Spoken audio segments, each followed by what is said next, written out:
Hi, I'm Jennifer Cortese, and I'm sitting here at Georgetown University with Executive Director of Candles, Randy Bass.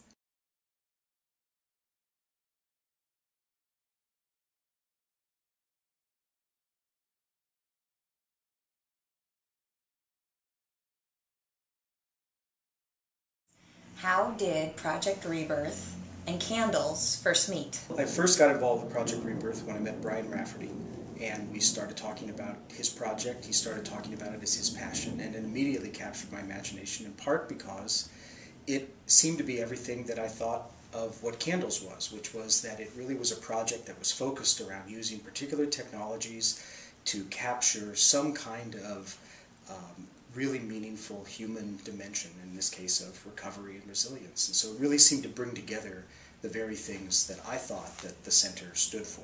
Project Rebirth started as a documentary film, but now it's expanded and has many components, one of which is an educational component.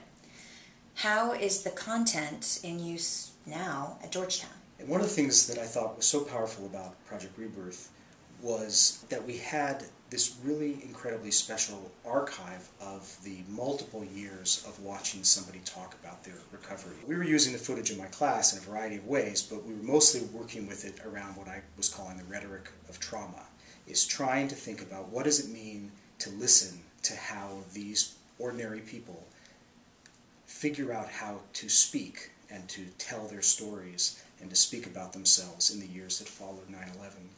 What I found was really powerful working with my students, these first-year writing students, with the Rebirth footage, was how much that at first it really the first effect was that it really penetrated what for many of them had become a kind of numb outer layer to anything 9/11.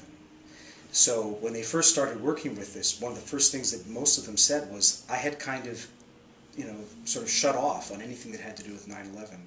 And this got my attention in a whole new way. Professor Bertie Cook, who teaches a course on documentary film, they're studying Project Rebirth from the perspective of documentary film practice. And it's extraordinary to have the kind of access to all of the interviews behind the scenes and watching how the whole process is coming together.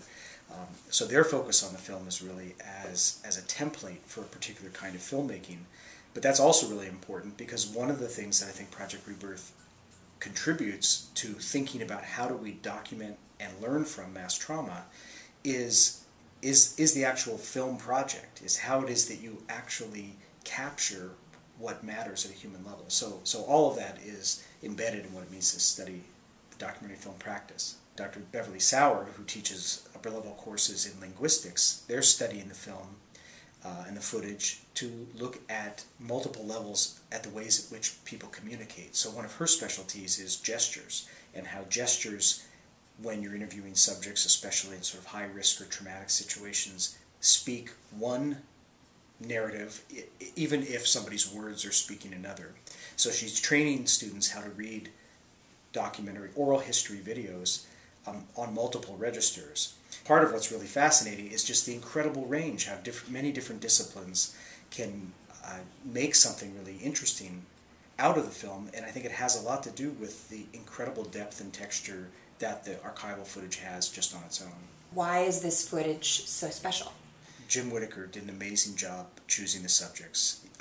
It really is amazing to me how fascinating it is to watch so many hours of this footage, uncut and raw, and how even when these subjects are talking about something relatively mundane, their lives before 9/11 or their everyday lives, trying to put their everyday lives back together after, not the most dramatic parts of the story, it's still endlessly fascinating to me and to my students to listen to them. The other thing is that it's really clear that Jim is really effective at drawing the subjects out, and as the person behind the camera who's the other part of the story, the immediate person to whom these people are telling their story, he clearly just has a naturally intuitive sense of when to let them talk, when to let silence be silence, when to share something of himself that seems necessary to get them over some hump or past some obstacle where they can't quite figure out how to peel off one more layer of a story to get to that deeper meaning.